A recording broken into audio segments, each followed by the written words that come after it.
So hello दोस्तों, आपका स्वागत है दी एनिमे लैंड चैनल पर। आज मैं आपको एक्सप्लेन करने वाला हूँ demon slayer infinity castle arc part 1। चलिए दोस्तों, आज की वीडियो को हम यहीं स्टार्ट करते हैं। हम डीमन स्लेयर के सीजन 4 के आखिरी एपिसोड में देखते हैं कि मुजान के बुस्सीजी आ चुका था जो ओबेयुशिकी को मारने के लिए। फिर हम देखते हैं वहाँ पे बहुत बड़ा ब्लास्ट होता है और बाकी सब हाशिरा वहाँ पर गैदर हो जाते हैं और स्टोन हाशिरा तो मुजान की गर्दन भी उड़ा देता है, लेकिन वह नहीं मरता। हम देखते हैं कि सभी हाशिरा अपनी ब्रीथिंग का इस्तेमाल करते हैं और वे सभी मुजान पर अटैक करने वाले होते हैं। तभी वे देखते हैं एकदम से एक गेट खुलता है और वे उसके अंदर चले जाते हैं। वह एक इन्फिनिटी कासल होता है और यह देखकर बाकी सब डर जाते हैं, दो लोगों को छोड़ के। पहला होता है इनोसुके और दूसरा होता है ज़ेनित्सु, जो अब गॉड मोड में आने वाला था। हम ज़ेनित्सु को पूरी सीरीज़ में पहली बार इतना ज़्यादा सीरियस देखते हैं। चलिए दोस्तों, आज की वीडियो को हम यहीं स्टार्ट करते हैं। अगर आपने अभी तक हमारे चैनल को सब्सक्राइब नहीं किया तो जाके सब्सक्राइब कर लीजिए और वीडियो को लाइक कर दीजिए। चलिए शुरू करते हैं। हम देखते हैं कि तांजीरो गिर रहा होता है और अगर वह नीचे गिर जाता तो मर जाता, तो उसकी जान बचाता है ग्यू, जो उसे ऊपर खींच लेता है। फिर वह उसे थैंक यू बोलता है। फिर हम देखते हैं कि तांजीरो के पीछे से एक डीमन आता है और ग्यू उसे बचा लेता है। फिर हम देखते हैं कि पीछे से और बहुत सारे डीमन आने लगते हैं और ये दोनों अपनी टेक्निक का यूज़ कर उनको ख़त्म कर देते हैं। फिर हम देखते हैं वह दोनों वहाँ से जाने लगते हैं। अब यहाँ से सीन शिफ्ट होता है। हम ओबेनॉय और मित्सुरी को देखते हैं जो डीमन से फाइट कर रहे होते हैं। ओबेनॉय अपनी सरपेंट ब्रीथिंग का यूज़ करता है और कहता है कि मित्सुरी से दूर रहो, और यह सुनकर मित्सुरी बहुत ज़्यादा ब्लश करने लगती है।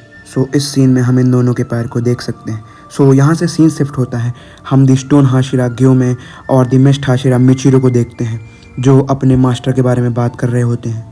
वह मास्टर की डेथ पर बहुत ज़्यादा उदास हो रहे होते हैं और दूसरी तरफ पे गुस्सा भी हो रहे होते हैं। वह सोच रहे होते हैं कि मास्टर ने उनको कितना बचाया है। जब वह मरने वाले थे, मास्टर थे जिन्होंने उन्हें बचाया था। फिर मिचिरो बोलता है कि वह मुजान के बुस्सीजी को नहीं छोड़ेगा और स्टोन हाशिरा बोलता है कि वह भी नहीं छोड़ने वाला मुजान के बुस्सीजी को। अब यहाँ से सीन शिफ्ट होता है। हम सनामी को देखते हैं जो बहुत ज़्यादा उदास होता है क्योंकि वह मास्टर को नहीं बचा पाया। तभी हम देखते हैं वहाँ पे बहुत डीमन आने लगते हैं और सनामी बहुत ज़्यादा गुस्सा हो जाता है और कहता है कि मैं किसी को नहीं बचने दूंगा। आप सनामी की आंखें को देखकर समझ ही गए होंगे कि उसके अंदर कितना ज़्यादा गुस्सा भरा हुआ है। अब हम इनोसुके को देखते हैं जो एक एक कर डीमनों को मार रहा होता है।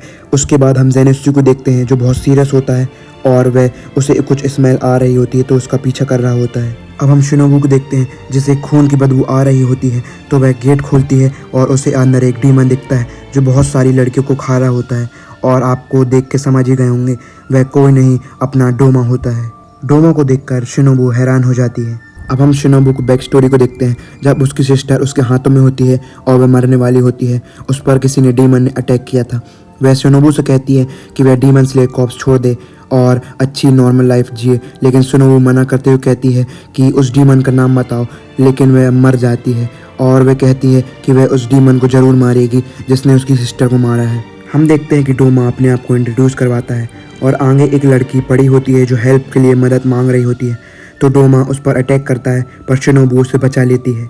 वह लड़की शिनोबु के हाथ में होती है और एकदम से हम देखते हैं तो वह लड़की 4 हिस्सों में कट जाती है। यह देखकर शिनोबु बहुत ज़्यादा हैरान होती है। हमें पता चलता है कि डोमा पंखों का इस्तेमाल करता है लोगों पर अटैक करने के लिए। वह एक इटर्नल पैराडाइज कल्ट का फाउंडर है जो खुद भी हैप्पी रहता है और दूसरों को भी हैप्पी रखता है। फिर शिनोबु रिप्लाई में कहती है कि क्या तुम इसे खुश रखना कहते हो, वह तुमसे अपनी जान की भीख मांग रही थी। इसका रिप्लाई देते हुए डोमा कहता है कि मैंने ही तो उसे बचाया है, मैंने उसे मौत दे दी है जिससे अब वह कभी न सफ़र करेगी ना कभी उसे दर्द महसूस होगा। फिर आगे बोलते हुए वह कहता है कि सब इंसान मौत से डरते हैं, इसलिए मैं उन सबको खा लेता हूँ और वह हमेशा मेरे अंदर रह सकें। यह सुनकर शिनोबु बहुत ज़्यादा गुस्सा होने लगती है और कहती है कि क्या तुम पागल हो। यह सुनकर डोमा थोड़ा हैरान हो जाता है और कहता है हम पहली बार ही मिले हैं और तुम हम पे गुस्सा कर रही हो, और कहता है कि अगर तुम्हें कोई प्रॉब्लम है तो तुम मुझे खुलकर बता सकती हो। तो इसका रिप्लाई देते हुए शिनोबु कहती है कि क्या तुम ही वो हो जिसने मेरी बहन को मारा है।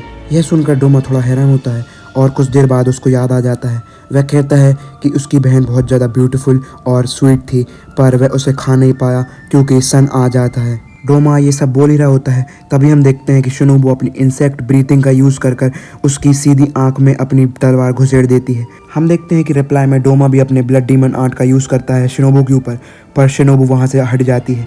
फिर डोमा कहता है कि अगर उसे एक डीमन को मारना है तो उसकी गर्दन काटनी होगी। फिर शिनोबू सोचती है कि वे ज़रूर स्टैबिंग से उसे नहीं मार पाए, लेकिन उसका पॉइजन तो काम कर सकता है। फिर हम देखते हैं कि डोमा एकदम से पॉइजन होने लगता है। वह एकदम से ज़मीन पर गिर जाता है और उसके मुंह से बहुत सारा खून निकलने लगता है। हमें पता चलता है कि ये एक मिक्स प्रकार का पॉइजन होता है जो बहुत सारे डीमन नहीं अडेप्ट कर पाते, कुछ को छोड़कर। हम देखते हैं कि डोमा एकदम से सही होने लगता है। वह कहता है कि ये पॉइजन तो एक नंबर है और उसे इसमें बहुत मज़ा आ रहा है और उस पर कोई असर नहीं होता पॉइजन का। वह वापस सही हो जाता है और वह शिनोबू से कहता है कि उसके पास अगर कोई और पॉइजन है तो वह टेस्ट कर सकती है। अब हमें डोमा की बैक स्टोरी पता चलती है। हमें पता चलता है कि वह एक गॉड के समान था। उसकी आंखों में रेनबो दिखता था लोगों को। लोग उसको भगवान की तरह समझते थे और उन्हें लगता था कि भगवान डोमा से बात करते हैं।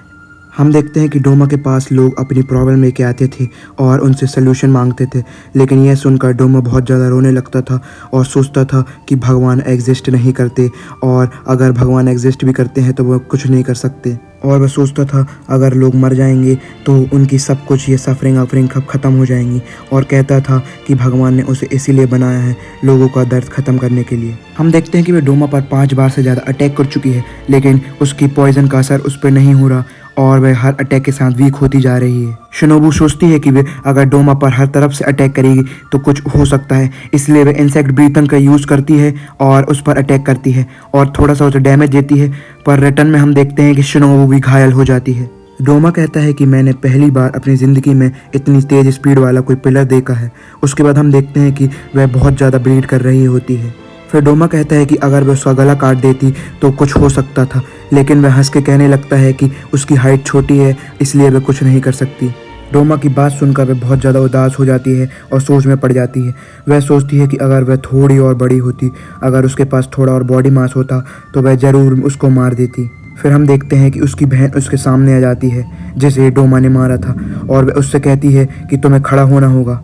हमें पता चलता है कि शिनोबू का लंग्स फट चुका है जिसकी वजह से वह सांस नहीं ले पा रही, पर उसकी बहन कहती है कि इन सब चीज़ों को छोड़ो, लेकिन तुम्हें खड़ा होना होगा। तुमने क्योंकि मुझे प्रॉमिस किया है और कनाव से भी प्रॉमिस किया है, जो तुमने शुरू किया है उसे ख़त्म करो। और फिर वह उसके गले लग जाती है। फिर हम देखते हैं कि शिनोबू खड़ी हो जाती है और यह देखकर डोमा बहुत ज़्यादा शॉक हो जाता है। वह कहता है कि तुम्हारी आवाज़ मुझे यहाँ तक आ रही है, तुम्हारे लंग्स की आवाज़ जो फट चुके हैं, और हंसने लगता है और कहता है कि तुम बहुत ज़्यादा पेन में होगी। तभी हम देखते हैं कि शिनोबू फिर से तैयार हो जाती है और वह फिर से इंसेक्ट ब्रीथिंग का यूज़ करती है और वह बहुत ज़्यादा तेज़ होती है तो डोमा भी उसे पढ़ नहीं पाता। हम देखते हैं कि ये फाइट बहुत इंटेंस होती है और शिनोबू के पंख कट जाते हैं। फिर वह डोमा के गले में अपनी तलवार डाल देती है। सो दोस्तों, आज का एपिसोड यहीं ख़त्म होता है। सो अगर आपको जानना है कि अगले एपिसोड में क्या होता है तो वीडियो को जल्दी से लाइक कीजिए और चैनल को सब्सक्राइब कर लीजिए और जल्दी से कमेंट कीजिए demon slayer season 5 episode number 2। और अगला एपिसोड बहुत ज़्यादा ब्रूटल होने वाला है, हमें कोई छोड़ के जाने वाला है। सो दोस्तों, अगर आप यहाँ तक आ चुके हैं तो थैंक यू और जल्दी से वीडियो को लाइक कीजिए और चैनल को सब्सक्राइब कर लीजिए। मिलते हैं अपन नेक्स्ट वीडियो में।